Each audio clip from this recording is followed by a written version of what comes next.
എല്ലാ പ്രേക്ഷകർക്കും ലൈഫ് സ്റ്റൈലിൻ്റെ ഇന്നത്തെ എപ്പിസോഡിലേക്ക് സ്നേഹപൂർവ്വം സ്വാഗതം. മാറുന്ന ജീവിതത്തിൽ ജീവിതശൈലി രോഗങ്ങൾ നമ്മെ പിന്തുടരുന്നുണ്ട്. ഈ ജീവിതശൈലി രോഗങ്ങൾ എന്തെല്ലാമെന്ന് നമ്മളിപ്പോൾ പഠിച്ചു വരുന്നതാണ്. ജീവിതശൈലി രോഗങ്ങളെക്കുറിച്ച് ഗവേഷണം നടത്തുകയും അതിനെക്കുറിച്ച് മറ്റുള്ളവരെ പഠിപ്പിക്കുകയും ചെയ്യുന്ന ഒരു ഡോക്ടറെയാണ് ഇന്ന് നമുക്ക് ലഭിച്ചിരിക്കുന്നത്. Doctor Jacqueline Michael. ഡോക്ടറിനെ ഇന്നത്തെ ഈ പരിപാടിയിലേക്ക് സ്നേഹപൂർവ്വം സ്വാഗതം ചെയ്യുന്നു. ഡോക്ടർ, നമ്മൾ ഇന്ന് ഏത് വിഷയത്തെക്കുറിച്ചാണ് സംസാരിക്കുന്നത്? ഇന്നത്തെ വിഷയം വളരെ പ്രാധാന്യമുള്ളൊരു വിഷയമാണ്. അതിൻ്റെ കാരണം എന്ന് വെച്ചാൽ നമ്മളിപ്പം പല കുടുംബ ബന്ധങ്ങളിലെ പ്രശ്നങ്ങളെ പറ്റി കേൾക്കാറുണ്ട് അല്ലേ? അപ്പം കുടുംബ ബന്ധങ്ങളിൽ പ്രശ്നങ്ങളുണ്ട്. പ്രശ്നങ്ങൾക്ക് ശേഷം ഡിവോഴ്സിലേക്ക് ആൾക്കാർ പോകുന്നു, അല്ലെങ്കിൽ അനൽമെൻറ്റിലേക്ക് പോകുന്നു, അങ്ങനെ പല വിഷയങ്ങൾ വരുന്നു. പക്ഷേ പലരും അത് നമ്മുടെ ആരോഗ്യമായിട്ട് ബന്ധപ്പെടുത്തി ചിന്തിക്കാറില്ല. ശരിക്കും പറഞ്ഞാൽ നമുക്കിപ്പം പുതിയ പല പഠനങ്ങളും കാണിക്കുന്നത് നല്ല ദൃഢമായ കുടുംബ ബന്ധങ്ങൾ, സ്നേഹം നിറഞ്ഞ കുടുംബ ബന്ധങ്ങൾ നല്ല ആരോഗ്യത്തിൽ ഒരു അനിവാര്യമായ ഘടകമാണ്. ഓക്കെ, അപ്പോൾ അതിൻ്റെ ഓപ്പോസിറ്റും ട്രൂ അല്ലേ? അപ്പം കുടുംബ ബന്ധങ്ങളിൽ പ്രശ്നങ്ങൾ ഉണ്ടാകുമ്പോഴോ, ഭയങ്കര സ്ട്രെസ്ഫുൾ ആകുമ്പോഴോ, കുടുംബ ബന്ധങ്ങളിൽ വേർപിരിയലുകൾ ഉണ്ടാകുമ്പോൾ അത് നമ്മുടെ ആരോഗ്യത്തിനെയും കുഞ്ഞുങ്ങളുടെ ആരോഗ്യത്തിനെയും ഒക്കെ അത് ബാധിക്കും. അപ്പോൾ നമ്മളൊരു പ്രശ്നം കാണുമ്പോൾ നമ്മൾ സൊല്യൂഷൻ എവിടെയാണ് കണ്ടെത്തുന്നത്? അതിൻ്റെ കോസിലേക്ക് പോകണം. അതുകൊണ്ട് ഇന്നത്തെ വിഷയം മാരേജ് പ്രിപ്പറേഷൻ, അതായത് വിവാഹത്തിലേക്ക് ഏർപ്പെടുന്നതിന് മുൻപ് നമ്മൾ നോക്കേണ്ട കാര്യങ്ങളും കരുതേണ്ട കാര്യങ്ങളും ശ്രദ്ധിക്കേണ്ട കാര്യങ്ങളും മനസ്സിലാക്കേണ്ട കാര്യങ്ങളെ പറ്റിയാണ് ഇന്നത്തെ ടോപ്പിക്ക്. ഈ വിവാഹ ജീവിതത്തെക്കുറിച്ച് പറയുമ്പോൾ വിവാഹം ആലോചിക്കുമ്പോൾ തന്നെ പല ഘടകങ്ങളും ഇന്ന് നമ്മൾ നോക്കുന്നുണ്ട്. സാധാരണയായിട്ട് നോക്കുന്നതാണ് പയ്യൻ്റെ ജോലി, അല്ലെങ്കിൽ പെൺകുട്ടിയുടെ ജോലി, വിദ്യാഭ്യാസ യോഗ്യത, കുടുംബമഹിമ, ഇങ്ങനെയുള്ള കാര്യങ്ങളൊക്കെ പൊതുവേ നമ്മൾ ചിന്തിക്കുക. ഇതിനേക്കാൾ ഉപരി എന്തൊക്കെയാണ് ജീവിതവുമായി ബന്ധപ്പെട്ട് നോക്കേണ്ടത്? വളരെ നല്ല ചോദ്യമാണ്. കാരണം ഇതൊക്കെ തന്നെ നമ്മൾ നോക്കുമ്പോൾ തന്നെ ഏറ്റവും അടിസ്ഥാനപരമായിട്ട് എന്താണ് വേണ്ടത്? ആ വിവാഹിതരാകുന്ന ചെറുക്കനും പെണ്ണും തമ്മിൽ അവർ ചേർന്നവരാണോ? കാരണം ഈ പ്രശ്നങ്ങൾ വരുമ്പോൾ നമ്മൾ പറയുന്നു അവർ തമ്മിൽ ചേരുന്നില്ല എന്നൊക്കെ നമ്മൾ കേൾക്കാറുണ്ടല്ലേ? അവർ അല്ലെങ്കിൽ ഈ പയ്യൻ കൊള്ളത്തില്ല, അല്ലെങ്കിൽ പെണ്ണ് കൊള്ളത്തില്ല. ശരിക്കും പറഞ്ഞാൽ കൊള്ളാത്ത പയ്യനോ കൊള്ളാത്ത പെണ്ണോ ഇല്ല. വിഷയം എന്ന് വെച്ചാൽ ചേർച്ചയില്ലായ്മ അല്ലേ?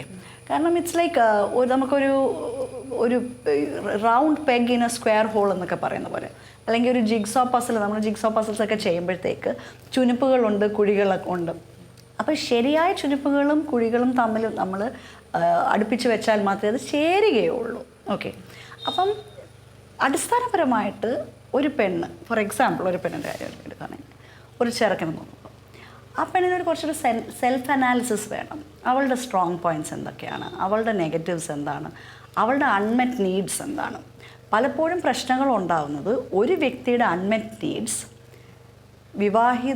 വിവാഹിതരായതിനു ശേഷം അവരത് ഭർത്താവിൽ നിന്ന് അല്ലെങ്കിൽ ഭാര്യയിൽ നിന്ന് അത് നികത്തപ്പെടാനായിട്ട് ആഗ്രഹിക്കുന്നു. പക്ഷേ ആ വ്യക്തിക്ക് ഈ അൺമെറ്റ് നീഡ്സിനെ നികത്താൻ സാധിക്കുന്നില്ലെങ്കിൽ അവിടെ എപ്പോഴും ഒരു പോരായ്മ തോന്നും.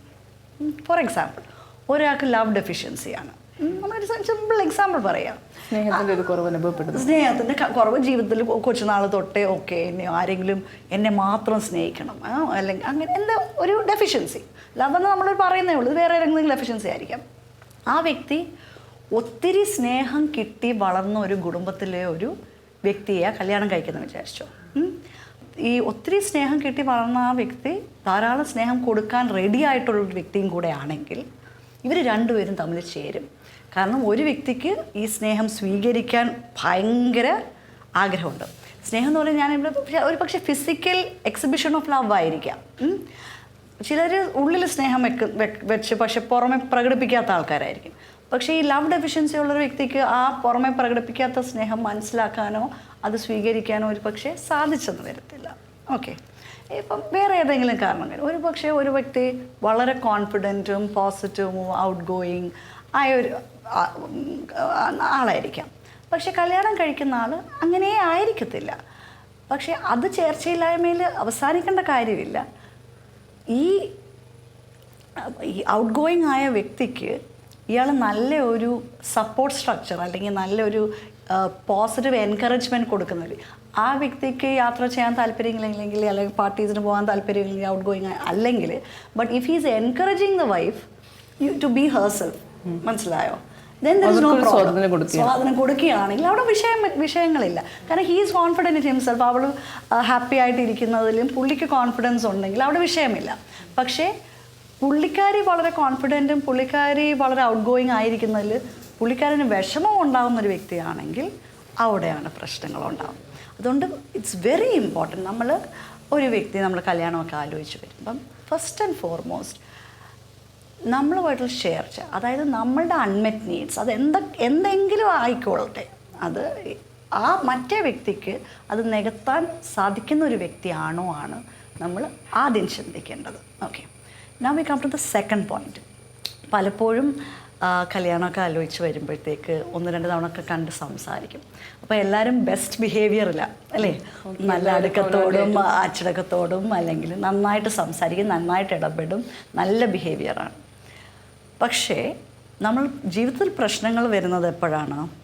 ഒരു വ്യക്തിയുടെ വേസ്റ്റ് ബിഹേവിയർ മറ്റേ വ്യക്തിക്ക് അത് ഡീൽ ചെയ്യാൻ പറ്റാതെ വരുമ്പോഴാണ്.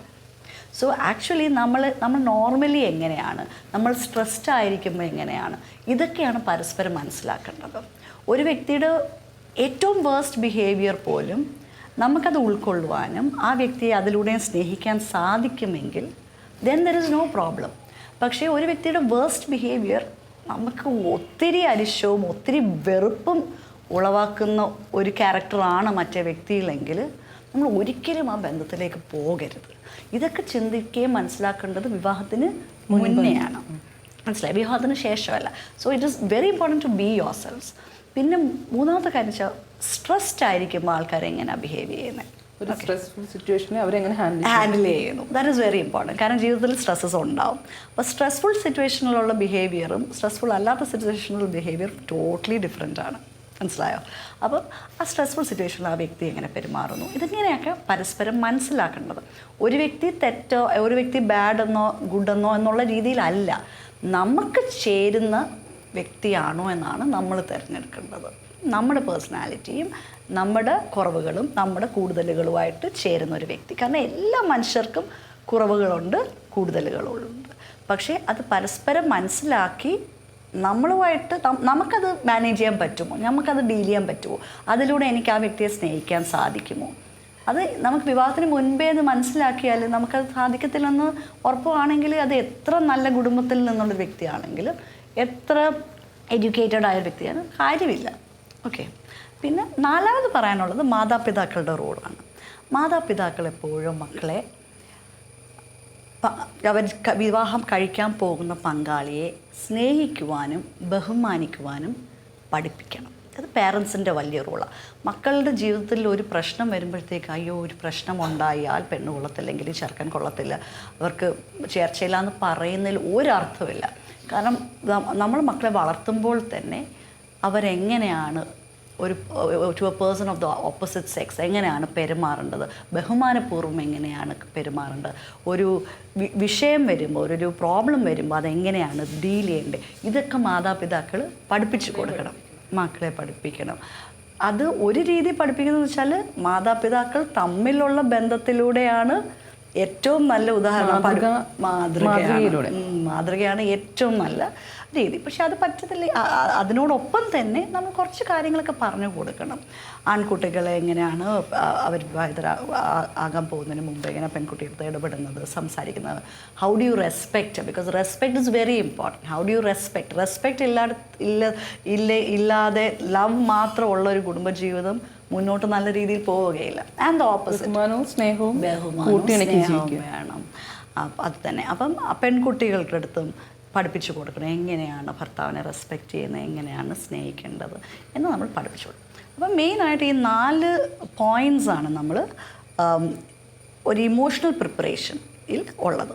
പിന്നെ ഓഫ് കോഴ്സ് ഒരു ഇച്ചിരി കൂടെ ബ്രോഡർ സെൻസിൽ നല്ല ഹെൽത്ത്ഫുൾ ആയ ഭക്ഷണം ഉണ്ടാക്കുന്നത്, എന്താണ് ഹെൽത്തി ഫുഡ്, എങ്ങനെയാണ് ഒരു വീട് നന്നായിട്ട് വെച്ച് പുലർത്തേണ്ടത്, ഇങ്ങനെ വളരെ പ്രാക്ടിക്കലായ കാര്യങ്ങൾ, ഫൈനാൻസസ് എങ്ങനെയാണ് മാനേജ് ചെയ്യുന്നത്, എങ്ങനെയാണ് അതിന് വിവാഹത്തിന് മുമ്പ് തന്നെ ഒരു ക്ലിയർ ഐഡിയ വേണം. വരുമാനങ്ങൾ എങ്ങനെയാണ് ഡിവൈഡ് ചെയ്യേണ്ടത്, എങ്ങനെയാണ് സേവ് ചെയ്യുന്നത്, എങ്ങനെയാണ് ടൈറ്റ് ചെയ്യേണ്ടത്, ഇതിനെപ്പറ്റി ഒരു ധാരണകളൊക്കെ വിവാഹത്തിന് മുൻപ് തന്നെ ഒരു പഠനവും ഒരു ധാരണയും ഉണ്ടെങ്കിൽ life after marriage will be far smoother than if you don't have an idea. Okay. So ഈ ഒരു ഫ്യൂ പോയിൻറ്റ്സ് ആണ് നമ്മൾ മനസ്സിൽ വെക്കേണ്ടത്. പ്രത്യേകിച്ച് നമ്മൾ വിവാഹത്തിലേക്ക് കടക്കാൻ പോകുന്നതിന് 2-3 വർഷം മുൻപേ നമ്മൾ ആ പ്രിപ്പറേഷൻ തുടങ്ങണം. And last but not the least, always pray for a future spouse.